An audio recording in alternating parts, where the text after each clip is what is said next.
태양이 아름다운 것은 가장 하늘에 높이 떴을 때도 물론 아름답지만 태양은 아침에 뜰 때도 아름답죠. 그죠?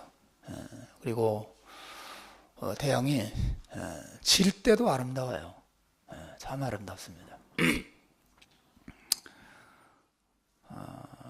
우리가 이제 빌립보서를 보고 있는데 빌립보서를 태양이라고 한다면 이제는 이 빌립보서 끝부분에 우리가 와 있고 오늘 26번째로 본문의 내용을 우리가 다루고 있습니다. 이 빌립보서 마지막 부분에 와서 바울 사도는 참으로 아름다운 말로 아름다운 고백으로 이 마지막 부분을 장식하고 있습니다. 사도 바울이 이 빌립보서를 마무리하면서 이제 다음 주면 이제 다 끝납니다. 드디어 다음 주면 빌립보서가 이제 다 마무리되고 새로운 설교를 제가 이제 시작을 합니다. 마무리하게 돼서 너무 기쁘고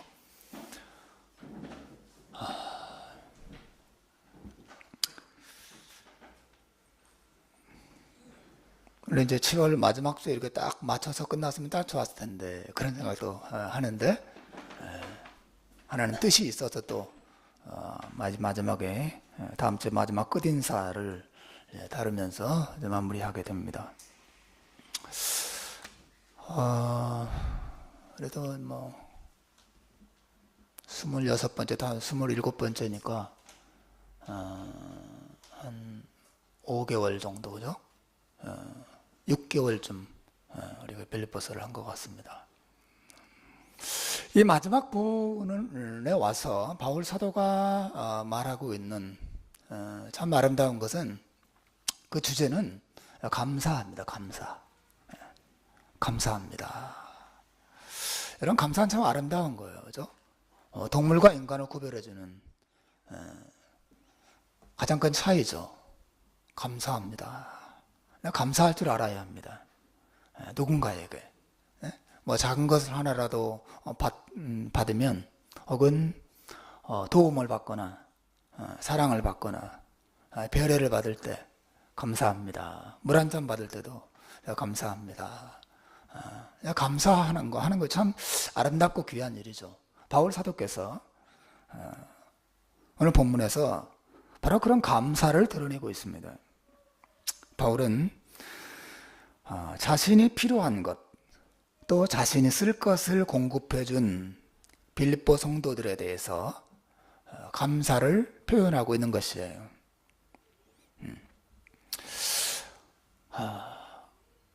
바울 사도가 감사를 표현하고 있는 대상은 오늘 본문에 두 사람이 나옵니다. 하나는 하나님이시고 둘째는 빌립보 교회 성도들이에요. 물론 바울 사도가 감사를 직접적으로 표현하고 싶었던 대상은 1차적으로는 빌립보 교회 성도들이죠. 여러분이 제가 쓸 모든 것들을 에바브로 디도를 통해서 공급해 주신 것 감사합니다. 우리가 빌립보서 보지 않았습니까? 에바브로 디도가 빌립보 교회의 성도들이 낸 헌금을 모아서 로마 감옥에 갇혀 있었던 사도 바울을 돕고자 그 모든 것들을 가지고 그 먼 길 약 1800km나 되는 긴 여정을 옛날에는 그죠? 얼마나 그 길이 험했습니까? 그리고 걷기도 하고 말도 타고 배도 타고 수많은 어려움을 겪으면서 짧게는 3개월, 길게는 4개월의 기간을 거쳐 가야 하는 빌립보에서 로마까지 가는 그 긴 여정을 통해서 바울을 돕고자 하는 유일한 마음 하나만 가지고 바울을 찾아가서 물건을 전달하고 헌금을 전달했을 때 바울이 그 감옥에서 얼마나 큰 위로를 받았을까 우리 충분히 짐작하고도 남음이 있죠. 바울은 이 서신 마지막 부분에서 여러분 감사합니다. 저를 잊지 않고 기억해 주셔서 저의 괴로움에 여러분이 동참해 주셔서 정말 감사합니다. 그 감사를 이 서신 마무리하면서 이제 표현하고 있는 것이죠. 하지만 여러분, 바울 사도가 빌립보 교회 성도들에게 감사를 표현하는 것을 넘어서서 그 이야기를 해나가는 과정 속에서 바울은 자신에게 빌립보 교회 성도들보다 더 중요한 것을 더 풍성하게 공급해 주시는 분이 계시다고 말하게 됩니다. 그분은 바로 하나님이시라는 거죠. 그러니까 바울이 빌립보 교회 성도들에게도 감사를 표현하고 또 자신에게 아름답고 놀라운 것들을 공급해 주시는 하나님께 자신의 마음의 감사를 표현하는 가운데 우리에게 두 가지 중요한 교훈을 주고 있다고 봅니다. 오늘 설교 내용이 바로 그것입니다. 사도가 말하는 두 가지 교훈의 첫째는 하나님은 신자들의 진정한 공급자가 되신다고 하는 것이고, 뭐라고요? 하나님은 신자들의 진정한 공급자가 되신다고 하는 교훈이고, 둘째는 신자도 하나님을 위해서 무엇인가를 공급하는 삶을 살아야 한다고 하는 것이에요. 이 두 가지 교훈을 여러분과 함께 오늘 설교하면서 좀 나누려고 합니다. 우선 첫째로 바울 사도는 하나님께서 신자들의 진정한 공급자가 된다는 사실을 말하고 있습니다. 여러분, 하나님께서 바울 사도에게 무엇을 공급해 주셨어요? 뭘 공급해 주셨습니까? 물론 1차적으로는 빌립보 교회 성도들을 통해서 바울이 쓸 물질을, 헌금을 공급해 주셨죠. 하나님은 우리가 먹지 못하면 굶어 죽는다는 것을 아세요. 그 물질을 주시는 분입니다. 사람을 통해서 우리가 물질을 공급해 주시는 분이세요. 바울 사도는 이 점을 생각하면서 정말 기뻐하고 있어요. 10절을 보시면 바울이 말합니다. 내가 주 안에서 크게 기뻐함은 너희가 나를 생각하던 것이 이제 다시 싹이 나미니 내가 이를 위하여 생각은 하였으나 기회가 없었느니라. 여러분이 저를 다시 생각하게 되어서 내가 너무 기쁩니다. 저를 생각해 주시는 것, 저는 여러분이 저를 잊었다고 생각했습니다. 왜냐하면 여러분 알다시피 사도 바울이 예루살렘에 가서 하나님을 예배하던 중에 유대인들에게 체포되거든요. 체포되어서 가이사랴라고 하는 곳에 제일 먼저 투옥됩니다. 감옥에 가요. 그래서 재판을 받다가 로마 황제에게 호소합니다. 로마 시민권을 가지고 있었거든요, 바울이. 그래서 가이사랴에서 또 로마까지 압송되죠. 예루살렘에 올라갔다가 가이사랴에 투력되고 가이사랴에서 로마까지, 로마 감옥까지 가는 이 전체 기간이 사실은 약 4년의 긴 시간이 걸렸어요. 요즘 같으면 전화 한 통이면 바울 사도께서 로마 감옥에 갇히셨어요. 뭐 소식이 금방 전달되겠지만 그 당시는 그렇지가 않으니까 아마 바울 사도가 로마 감옥에 갇혀 있다는 소식이 빌립보까지 전달될 때에는 상당한 시간이 지났을 것이다. 그 기간 동안 바울은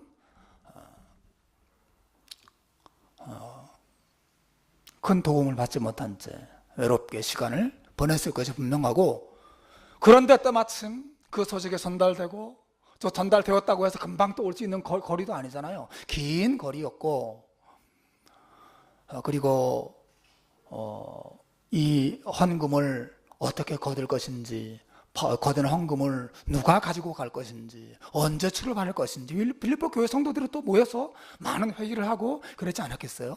그러면서 시간이 많이 흘렀을 것입니다. 근데 드디어 에바브로디도가 그 헌금을 가지고 3개월, 4개월에 걸쳐서 로마까지 가게 된 것이고, 그 로마에서 바울을 만났을 때 두 사람 부둥켜 안고 울었을 것입니다. 바울은 말합니다.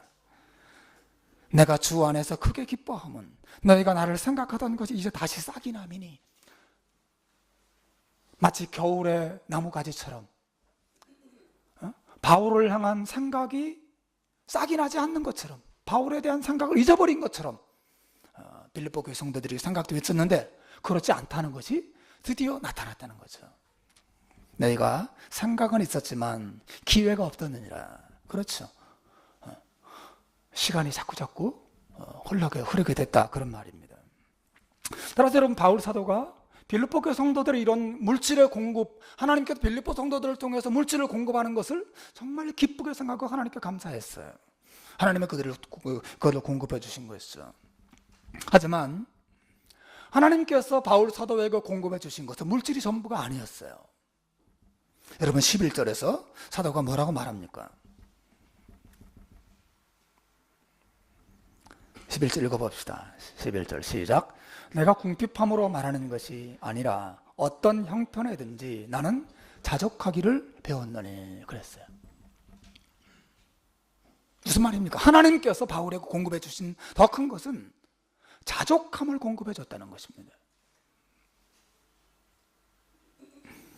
자족함이란 만족을 말하는 것이죠. 여러분, 사실 10절과 11절은 좀 이상합니다. 분위기가 이상해요. 바울이 이렇게 10절에서 말했어요. 여러분이 저를 다시 생각해줘서 그리고 물질을 공급해줘서 너무너무 기쁘고 감사합니다. 그렇게 말을 했어요. 근데 11절에서 뭐라고 말하냐면, 그런데 제가 궁핍하기 때문에 그 말을 하는 것은 아닙니다. 뭐예요? 여러분, 제가 궁핍하기 때문에 여러분이 물질이 온 것을 기뻤다고 말하는 게 아닙니다. 저는 어떤 형편에 있든지 자족하기를 배웠기 때문에 그렇습니다. 무슨 말인지 아시겠어요? 그러니까 이런 말이죠. 여러분이 보내준 선물 정말 감사한데 사실 나는 그 선물이 꼭 필요한 상태는 아니에요. 나는 여러분이 주지 않아도 내 안에는 항상 자족함이 있기 때문에 그렇습니다. 그 말을 하는 거예요. 이건 뭐 감사하다는 거예요? 아니면 감사하지 않다는 거예요? 여러분 보내서 정말 감사합니다. 근데 저는 그거 없어도 제 안에는 자족함이 있습니다. 그 말이에요.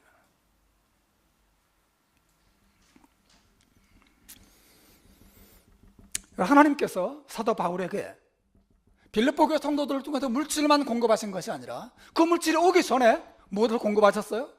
만족함, 자족함.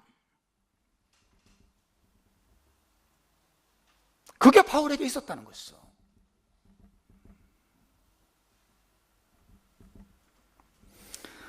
여러분, 바울 사도가 이 말을 하는 것은 빌립보 교회 성도들이 보내준 선물을 폄하하기 위해서가 아니에요. 무가치한 것, 쓸모없는 것, 필요 없는 것, 그 말을 하고 싶은 게 아닙니다. 도리어 이 말을 하는 것은 빌립보 교회 성도들에게도 바울이 자신 안에 누리던 그러한 자족을 알려주고 그들도 누리게 하고자 하는 이 자족의 비밀을 그들에게 말하고 싶은 것이죠. 제가 궁핍하기 때문에 여러분이 선물을 기뻐한다고 말한 게 아닙니다. 그 선물이 오기 전에도 제 안에 만족이 사실 있었거든요. 그 말 하는 것이에요. 오늘 설교의 포인트가 여기 있습니다. 이 만족감. 나는 어떤 형편에든지 자족하기를 배웠습니다. 내 안에는 물질이 있든지 없든지, 도움이 오든지 오지 않든지 제 안에는 만족이 있습니다. 제 안에는 평안이 있습니다. 여러분, 자족, 영어 성경은 content라고 되어 있습니다. 만족이죠. 만족은 평안입니다. 만족이라고 하는 가득 채워짐이죠. 또 만족이라고 하는 것은 행복을 말합니다. 여러분, 이거 얼마나 중요합니까?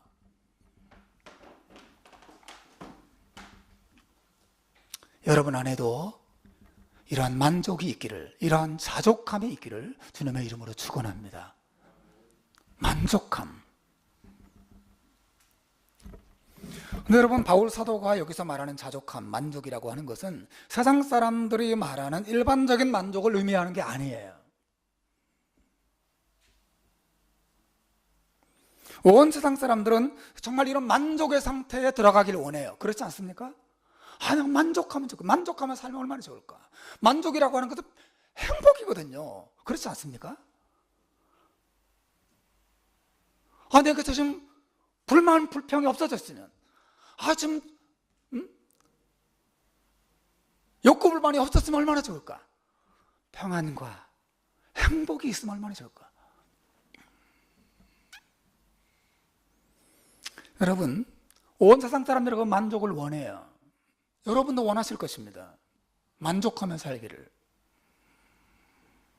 그런데 세상 사람들이 만족을 얻기 위해서 사용하는 방법은 크게 세 가지. 하나는 채움, 두 번째는 비움, 세 번째는 현실 부정이에요. 여러분 기억하셔야 됩니다. 사람들의 만족을 추구하는 방법, 세상 사람들의 만족을 추구하는 방법. 첫째는 뭐라고요? 채움. 두 번째는 비움. 세 번째는 현실 부정하는 거죠. 우선 보십시오.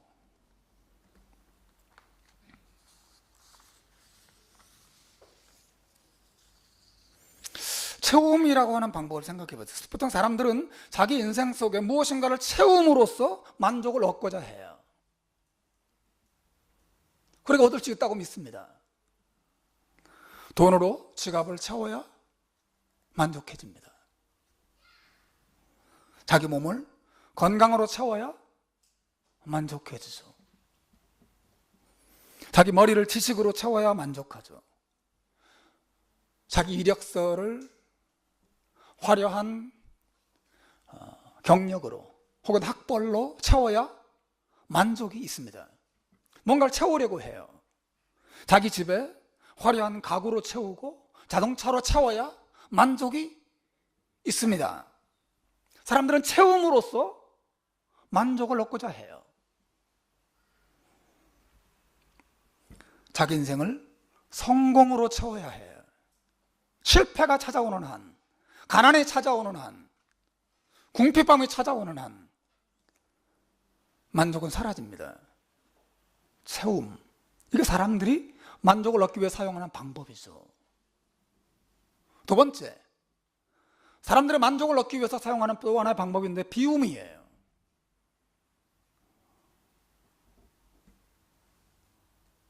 주로 이 방법은 종교인들이나 철학자들이 사용하죠. 사람들은 무엇인가를 가지는 것은 괴로움과 번민과 고통의 시작이라고 생각해요. 그런 사람들이 있죠, 그죠? 그래서 다 비워내려고 합니다. 가지면 괴로워. 인간관계를 맺으면 괴로워. 결혼하면 괴로운 거야. 독신으로 살아. 돈 많이 가지면 그거 괴로운 거야. 가난해져야 돼. 소유? 괴로운 일이야. 무소유를 주장합니다. 비움으로써, 욕심을 비움으로써 고난의 현실 속에 있으면서 모든 것을 내려놓고 가난을 즐기고 고독을 즐기고 욕심을 버림으로써 진정한 만족을 얻을 수 있다고 사람들이 생각해요. 여러분, 그런 철학적인 가르침, 종교적인 가르침들이 얼마나 많습니까, 여러분? 비움으로써 얻으려고 하는 것이죠.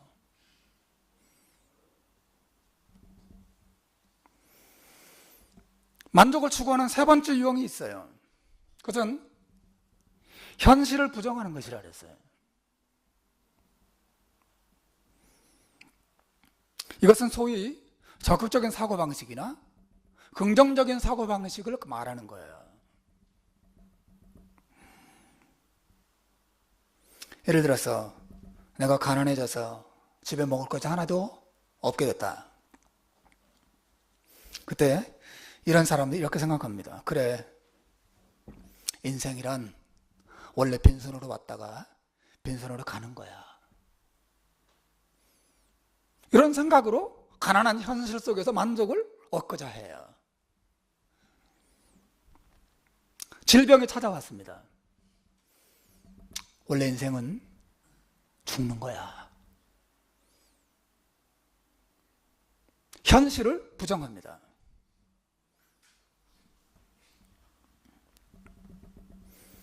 누군가 나를 미워해서 마음에 그 사람에 대한 분노가 가득 차올랐어요. 그때 이렇게 생각합니다. 어차피 한 번뿐인 인생 미워하며 살면 뭐 하겠어. 사랑하고 용서하고 살아야지. 이렇게 긍정적이고 적극적인 생각으로 마음의 분노를 몰아내고 만족을 추구하는 것이죠.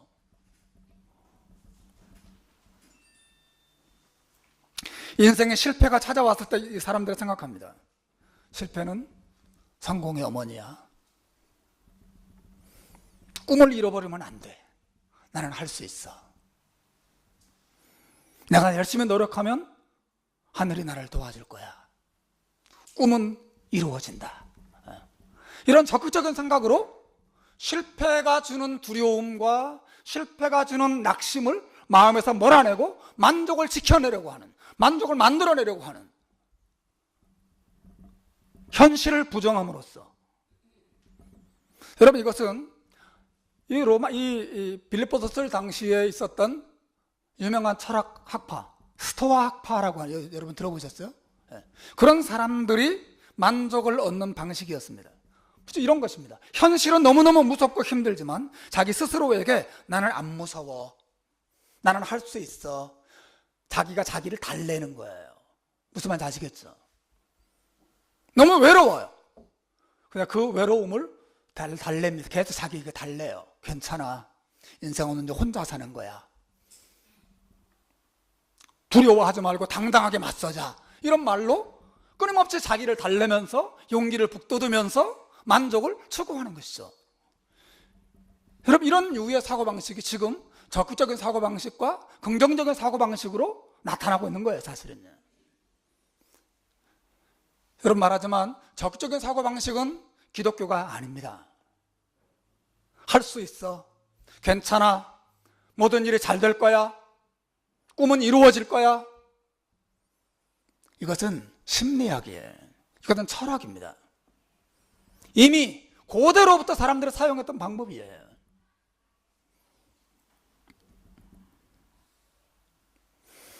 그러나 여러분, 사도가 말하고 있는 자족함, 만족은 이런 세 가지 유형과는 완전히 다른 거예요. 나는 어떤 형편에 있든지 자족하기를 배웠다고 말할 때, 하나님이 내게 자족함을 주었다고 말할 때, 그 만족, 그것은 채움으로 인한 만족도 아니고 비움으로 인한 만족도 아니고 현실 부정으로 인한 만족도 아니에요. 여러분, 12절과 13절을 한번 보십시오. 한번 읽어봅시다. 12, 13절 시작. 나는 비천에 처할 줄도 알고 풍부에 처할 줄도 알아. 모든 일에 배부르며 배고픔과 풍부와 궁핍에도 처할 줄 아는 일체의 비결을 배웠노라.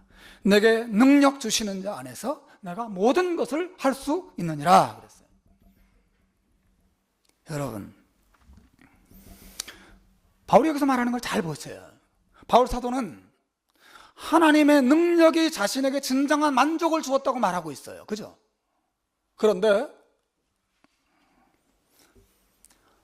그 만족이 채워질 때에만 얻을 수 있었던 만족인가요?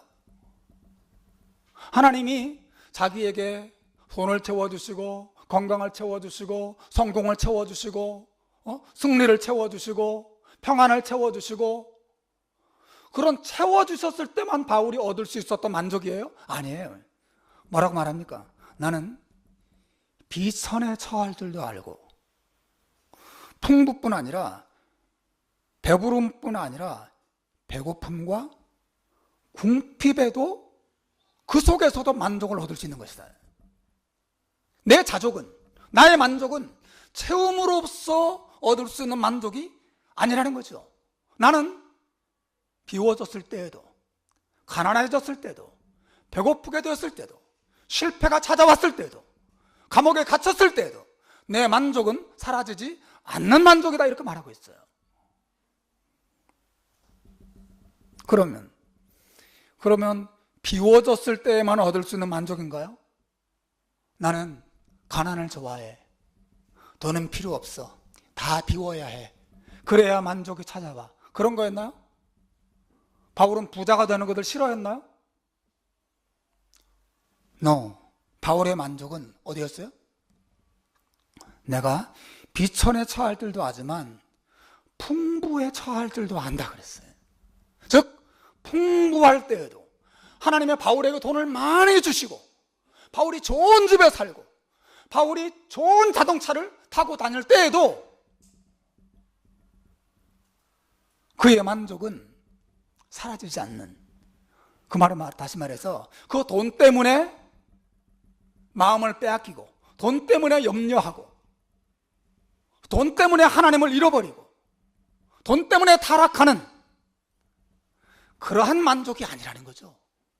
나는 가난하고 배고프고 실패가 찾아올 때에도 내 만족은 여전히 내 안에 있고, 또 배부르고 잘 살고 모든 일이 잘 될 때에도 거기에 내 마음이 휘둘리지 않는 그런 만족이었다, 그렇게 말합니다. 그러면 세 번째 유형, 그건 막연하게 현실을 부정하면서 나는 잘 될 거야 하는 식의 적극적인 사고방식으로부터 오는 만족이었습니까? 바울의 만족이? 아니에요. 바울은 말합니다. 바울이 가지고 있었던 만족은 자기 자신의 머릿속에서 나온 자기 설득이 아니었어요. 괜찮아 바울아, 너는 할 수 있어. 이게 바울의 만족의 원인이 아니었어요. 바울은 말합니다. 내게 능력 주시는 자 안에서 내가 모든 걸 할 수 있느니라. 그의 만족은 하나님으로부터, 살아계신 하나님으로부터 나오는 만족이었어요. 자기 설득이 아니었습니다.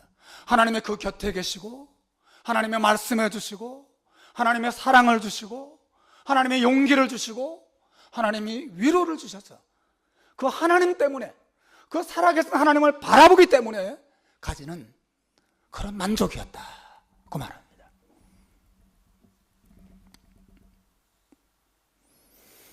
사랑하는 여러분, 바울 사도가 말하는 하나님의 능력이라고 하는 것은 하늘마다 모든 성공으로 이끄는 그런 류의 능력이 아니에요. 내게 능력 주시는 자 안에서 내가 모든 것을 할 수 있다, 그거는 사람들이 흔히 생각하는 것처럼 하나님의 능력을 주시면 모든 일이 다 잘 될 것이고 나는 모든 일을 성공으로 끌 수 있어, 그 말을 하고 있는 게 아닙니다. 바울이 말하는 걸 잘 보셔야 돼요. 하나님의 바울을 어디로 항상 배부름과 승리와 영광으로만 이끄셨나요? 그렇다고 말하고 있어요? 아니에요. 하나님의 때때로 바울을 배고픔으로도 끌어가셨습니다. 바울을 비참함으로도 끌어가셨어요. 바울을 감옥에도 들어가게 하셨어요. 하나님의 능력은 바울을 높이기만 하는 게 아니라 바울을 땅바닥에 처박는 상황 속에도 들어가셨어요. 내게 능력 주시는 자 안에서 모든 걸 할 수 있다는 무슨 말이에요? 나는 배부를 때도 교만하지 않고 배가 고플 때도 비굴해지지 않는, 나의 만족은 배부름과 배고픔 그 어디에도 매이지 않고 상황을 초월하는, 오직 하나님 한 분과 그분의 사랑만으로 만족하는 그러한 만족함이 내 안에 있다, 그렇게 사도 바울이 말하는 거예요.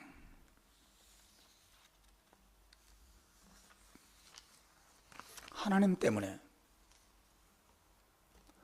하나님으로 인해서 만족하는 것이에요.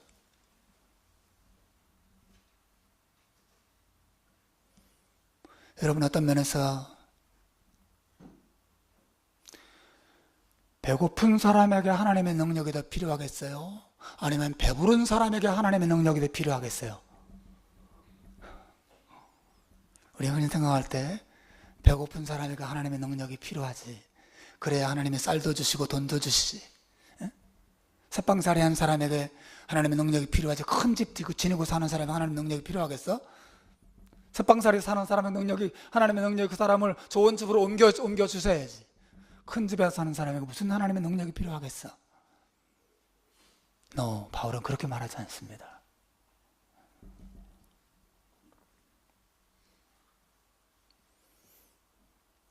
배부른 사람에게 하나님의 능력이 필요해요. 왜냐하면 그 사람은 더 교만해지고 더 물질의 노예가 되고 더 세상의 노예가 될 수 있는 가능성이 있기 때문에 그렇죠. 바울은 말합니다. 나의 만족은 가난할 때만 필요한 만족이 아니라 부할 때에도 이 하나님의 능력이 나를 붙잡아줘서 돈과 세상과 쾌락과 어리석은 정욕에 노예가 되지 않도록 오직 하나님만 바라보도록 나를 붙잡아준다고 하나님의 능력을 이야기하고 있는 것입니다. 내 만족은 돈과 환경에 있는 게 아니라 오직 그분에게 있다고 말합니다. 내가 낮아졌을 때도 그분의 능력이 나를 붙잡아줘서 소망을 가지게 됐고, 내가 높게 되었을 때도 하나님의 능력이 나를 붙잡아줘서 타락하지 않도록 내게 만족을 없이 하나님으로부터만 만족을 얻게 했다고 하는 것이죠. 다윗이 그것을 잘 알았어요. 여러분 잘 아는 말씀 시편 23편 1절에 다윗이 뭐라고 말합니까? 다 외워보시다. 시작. 여호와는 나의 목자시니 내게 부족함이 없으리로다. 사도 바울의 이 마음, 나는 어떤 형편에 처하든지 하나님이 나를 높이시든지 나를 낮추시든지 나의 만족은 하나님께 있기 때문에, 내 만족은 하나님으로부터 공급되는 것이기 때문에 빌립보 성도 여러분, 여러분이 공급해 주는 것이 감사하지만 사실은 내게는 그것이 없어도 이 만족은 사라지지 않는답니다 라고 고백하고 있는 것이죠.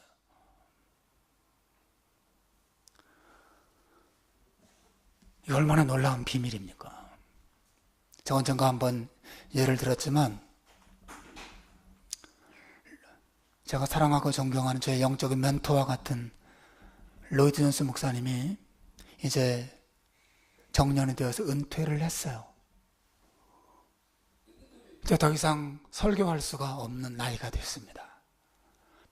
평생토록 설교하며 살아온 그 목사님이 은퇴하신 거예요. 물어봤어요. 주변 사람들이, 목사님 이제 은퇴하셔서 이제 설교하러 오라는 데도 없고 정기적으로 설교할 기회도 없는데 이제 무슨 낙으로 사시나요? 그렇게 물어봤대. 그래서 로준스 목사님이 그때 그렇게 답하셨다고 합니다. 저의 만족은 설교에서 오는 게 아니었습니다. 저의 만족은 우리 주 예수 그리스도께 있습니다.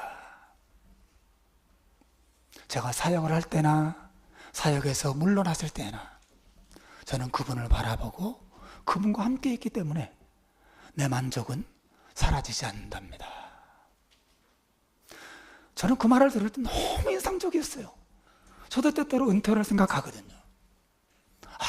그렇지. 저 정말 그런 생각했어요. 내가 은퇴하고 더 이상 설교할 수 없다면, 맨날 방에 앉아서 우리 부인 얼굴이나 보고 있고 삼식이가 되어서 그러고 있으면 얼마나 힘들까. 그때 이 로전스 목사님의 그 고백이 내 뒤통수를 한번 탁 들었습니다. 너의 만족이 사역에 있는 거냐? 일이 너의 만족이었니? 일이 없어지면, 공부가 너의 만족이었니? 더 이상 공부할 수 없게 되면, 배우자가 너의 만족이었니? 배우자가 없어지면 어떻게 할래?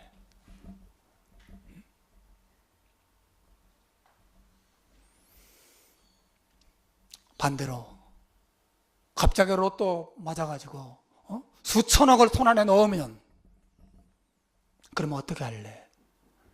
그러면 돈을 너의 만족으로 삼을래? 사랑하는 여러분, 제가 좀 더 젊을 때, 제가 부끄럽지만 그런 고백을 할 수 있어요. 제가 그런 생각했어요. 좀 젊을 때, 만약에 나한테 돈이 수백억이 생기면 그때도 내가 목회할까? 이 힘든 목회, 수백억이 생기면 뭐하러 이 목회를 하나? 그런 생각이 내 머릿속에 슬금슬금 기어 들어오는 것을 제가 느꼈어요. 하나님께서 머리를 한번 탁 치시면서, 너 생활의 안정을 위해서 목회하니? 너의 만족이 생활에 안정이 있는 거니? 그렇게 가르쳐 주셨어요.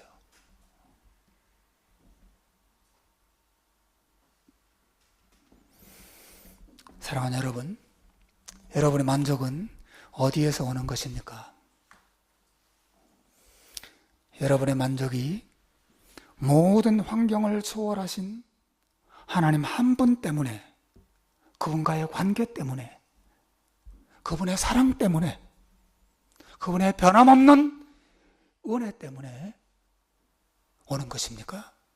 아니면 무엇 때문에, 어떤 사람 때문에, 어떤 상황 때문에 여러분이 만족을 얻는 것입니까? 무엇인가를 채움으로써 만족을 얻으려 하십니까? 아니 무엇인가를 비워내면서 만족을 얻고자 하십니까?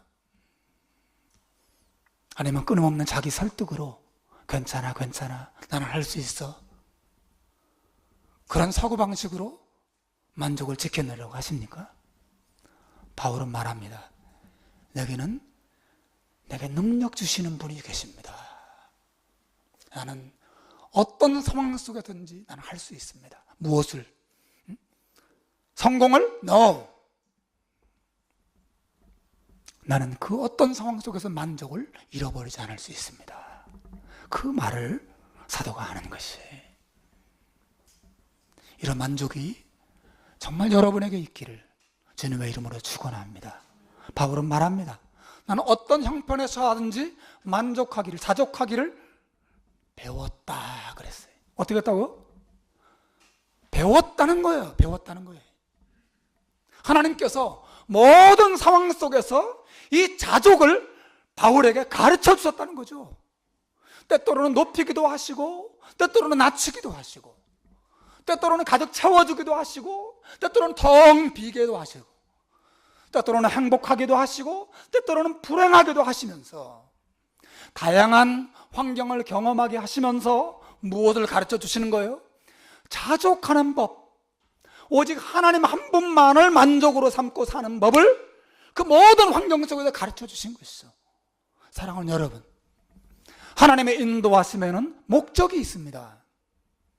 하나님의 목적은 여러분을 성공하게 만드는 게 목적이 아니고, 실패해서 비참하게 만드는 것도 하나님의 목적이 아니에요. 하나님 여러분에게 성공도 주시고 실패도 주시고 기쁨과 슬픔과 수많은 일들을 허락하시는 목적이 있습니다. 하나님을 가르쳐 주기 위한 거예요. 나의 만족은 돈이나 사람이나 이런 데 있는 게 아니구나. 내 만족은 하나님 안에 있는 것이구나. 이것을 가르쳐 주시려고, 이것을 배우게 하시려고 여러분 눈물을 흘리게 하고, 또 기쁨을 누리게도 하시고, 막 높아져서 막 에헴 하게도 하셨다가 또 곤땅으로 곤두박질 치게도 하시고. 나는 자족함을 배웠습니다.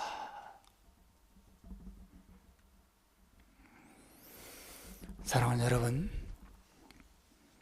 여러분에게 이러한 만족이 있기를 주의 이름으로 축원합니다. 사도 바울의 하나님이 여러분의 하나님이심을 믿으시길 바랍니다. 그 하나님께서 지금도 변함없이 우리 곁에서 그 사랑으로 우리를 붙잡고 계시고 실수하지 않고 당신의 뜻을 우리 안에서 이루신다는 사실을 믿고 그 하나님 안에서 자족과 만족을 누리시기를 주님의 이름으로 축원합니다. 그러면서 바로 그것이 바로 이 말이에요. 하나님은 신자들의 진정한 공급자가 되시는 것이에요. 그러면 여러분, 하나님의 공급을 받으며 사는 신자들의 특징이 뭐냐? 네? 그렇게 하나님으로부터 은혜와 사랑과 물질과 모든 것들을 공급받으며 하나님 안에서만 만족을 얻으며 사는 사람들의 특징이 뭔지 아세요?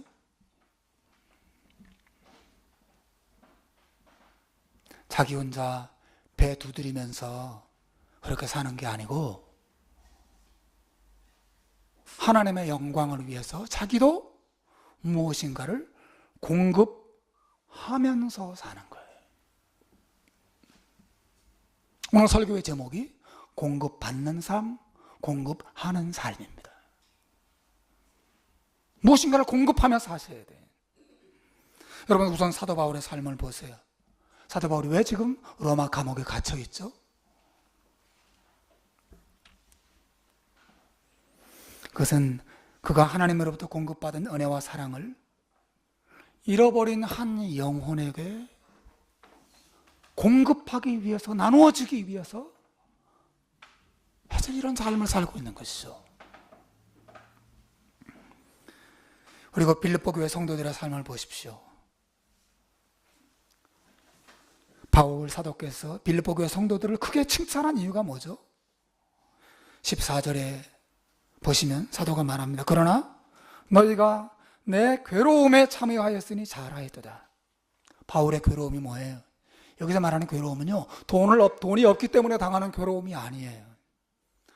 여기서 바울 아까 말했잖아요. 나는 가난할 때도 만족이 있다. 여기서 말하는 괴로움은 가난하기 때문에 갖게 되는 괴로움을 말하는 게 아니에요. 그것은 바울의 괴로움은 온 세상에 예수의 사랑을 전하기 위해서 당하는 괴로움이에요. 바울 사도가 기뻐한 것은 에바브로 디도가 가지고 온 돈 때문이 아니었어요. 이 빌립보 교회 성도들이 한 영혼을 구원하는 일에 사랑을 품고 기꺼이 자신의 것을 드렸기 때문에 바울이 기뻐한 것이죠. 빌립보 교회 성도들은 끊임없이 나누어주고 다른 사람을 위해서 공급하고 베푸는 삶을 살았어요. 15절과 16절 한번 소리내서 읽어봅시다. 15, 16절 시작. 빌립보 사람들아 너희도 알거니와 복음의 시초에 내가 마게도냐를 떠날 때에 주고받는 내 일에 참여한 교회가 너희 외에 아무도 없었느니라. 데살로니가에 있을 때도 너희가 한 번, 두 번뿐 아니라 두 번이나 나의 쓸 것을 보내었도다. 여러분 18절도 한번 읽어보십시오. 18절 시작. 내게는 모든 것이 있고 또 풍부한지라 에바브로 디도 편에 너희가 준 것을 받음으로 내가 풍족하니 이는 받으실 만한 향기로운 제물이요 하나님을 기쁘시게 한 것이라. 빌립보 교회 성도들은 하나님으로부터 받기만 한 게 아니라 하나님께 받아서 나누어 줬어요. 특히 바울이 칭찬합니다. 내가 마게도냐를 떠날 때 마게도냐는 빌립보를 말하거든요. 이 마게도냐 지역에 빌립보 교회가 있었어요. 내가 마게도냐를 떠나서 데살로니가라고 할 때 주고받는 내 일에 나를 물질로 도와주는 일에 동참한 사람은 여러분밖에 없었습니다. 에베소 교회도 있고 골로새 교회도 있고 주변에 많은 교회들이 있었는데 바울을 생각하면서 그 사역에 물질로 동참했던 사람은 그 교회는 빌립보 교회밖에 없었다는 거예요. 그리고 말하기를 내가 데살로니가에 가 있을 때에도 여러분들이 한 번이 아니라 두 번씩이나 냈을 것을 여러분이 보내줬던 거 제가 기억하고 있습니다. 제가 로마 감옥에 갇혔을 때 여러분이 나를 잊지 않고 에바브로 디도를 통해서 많은 것을 보내주셨습니다. 이것은 하나님이 기뻐하시는 선물입니다. 그런 고백을 하는 것이죠. 사랑하는 여러분, 사도 바울이나 빌립보 교회 성도들이나 하나같이 공급받기를 원하고 또 공급받는 것으로 만족하며 살지 않았다는 것이죠. 그들은 받은 대로 나누어주고 공급하는 삶을 살았습니다. 여러분은 어떠세요? 나는 은혜가 필요해. 나는 하나님의 도움이 필요해. 나는 하나님의 축복이 필요해. 끝없이 하나님으로부터 공급받는 일에만 관심이 있지 않으세요? 여러분의 시간, 여러분의 돈, 여러분의 사랑, 누군가를 위해서, 무엇인가를 위해서 한 영혼을 구원하는 일에 여러분 자신을 드리고 계십니까? 여러분, 다른 사람을 섬기는 삶에는 축복이 약속되어 있어요. 이것만 얘기하고 마치겠습니다. 여러분 17절을 보세요. 바울이 뭐라고 말하고 있습니까? 17절 우리 한번 읽어봅시다. 시작. 내가 선물을 구함이 아니요 오직 너희에게 유익하도록 풍성한 열매를 구함이라 그랬어요. 이 말이 무슨 말인지 아세요? 너희가 유익하도록 풍성한 열매를 구한다. NIV 영어 성경이 이렇게 되어 있어요. I am looking for what may be credited to your account. 이게 무슨 말이에요? I am looking for what may be credited to your account. 이 말은 여러분들의 계좌에 잔고가 채워지기를 제가 기대합니다. 바랍니다. 그런 말이에요. 예? 여러분의 어카운트에 크레딧이 생기기를. 여러분 놀랍지 않습니까? 이거는 실제로 헬라어 성경에 보면 상업 용어예요. 여러분의 어카운트에 크레딧이 채워지기를. 예? 이 말은 우리가 누군가를 믿음과 사랑으로 섬길 때 하나님께서 우리의 계좌에, 우리 천국에 우리의 계좌가 있다는 거예요. 말하자면 비유적인 거죠. 우리의 계좌가 있어. 각 사람의 계좌가 있다는 거예요. 우리 어카운트가 있어요. 저는 내셔널뱅크에 제 어카운트가 있거든요. 그 계좌에 교회에서 사례비를 송금해 줍니다. 어카운트에 돈이 들어와요. 감사하고 제가 씁니다. 근데 여러분 그것처럼 천국에도 우리 각자의 계좌가 있다는 거죠. 바울이 말합니다. 제가 여러분의 이 섬김을 칭찬하는 것은 선물을 바라기 때문에 말하는 게 아닙니다. 제가 정말 이걸 기뻐하는 이유는 따로 있습니다. 그것은 여러분의 어카운트에 하나님께서 크레딧으로 채워줄 것을 내가 생각하기 때문에 얼마나 감사한지 모릅니다. 여러분은 누군가를 믿음과 사랑으로 섬기고 베풀고 나누어주고 누군가를 위해서 공급하는 삶을 살 때 하나님께서 그 공급하는 것만큼 여러분의 천국 계좌에 이자까지 붙여서 풍성하게 크레딧으로 채워주신다. 예? 그 말을 하고 있는 거예요. 예수님도 말씀하셨어요. 누가복음 6장 38절에 보면 얼마 읽어봅시다. 6장 38절 시작. 주라 그리하면 너희에게 줄 것이니 곧 후히 되어 누르고 흔들어 넘치도록 하여 너희에게 안겨주리라. 사랑하는 여러분, 주는 삶 무엇이든지 나누어 주는 삶이 하나님을 기쁘시게 하고 하나님의 축복을 얻는 방법이에요. 부자만 나눠줄 수 있는 게 아닙니다. 제가 목회해 보니까 그렇지 않더라고요. 여러분, 누군가를 위해서 기도의 씨를 심으십시오. 열매를 거두게 될 것입니다. 누군가를 위해서 구제의 씨를 심으십시오. 하나님의 더 풍성한 축복의 열매를 거두게 하실 것입니다. 누군가를 위해서 봉사와 섬김의 씨를 심으십시오. 하늘에서 풍성한 열매가 여러분을 기다리고 있을 것입니다. 말씀을 맺겠습니다. 오늘 본문에 있어서 바울 사도는 신자의 삶을 두 가지로 소개했어요. 그죠? 그것은 하나님으로부터 말할 수 없는 은혜와 사랑을, 그 만족을 공급받는 삶이에요. 이게 신자의 삶이에요. 여러분에게 이런 공급이 있기를 주님의 이름으로 축원합니다. 또 신자는 공급받는 것으로 끝나는 게 아니라 누군가를 위해서 또 영혼을 구원하고 사랑하고 섬기기 위해서 공급하는 삶인 것입니다. 그러므로 여러분 언제나 하나님을 향해서 입을 크게 벌리고 하나님으로부터 공급을 요구하십시오. 하나님, 사랑을 주십시오. 하나님, 내가 환경이 흔들리지 않을 수 있는 능력을 제게 주십시오. 내게 능력 주시는 데 안에서 모든 걸 할 수 있었던 바울처럼 제게도 그와 같은 은혜와 능력을 주시고 그 능력으로 나를 붙들어 달라고 기도하십시오.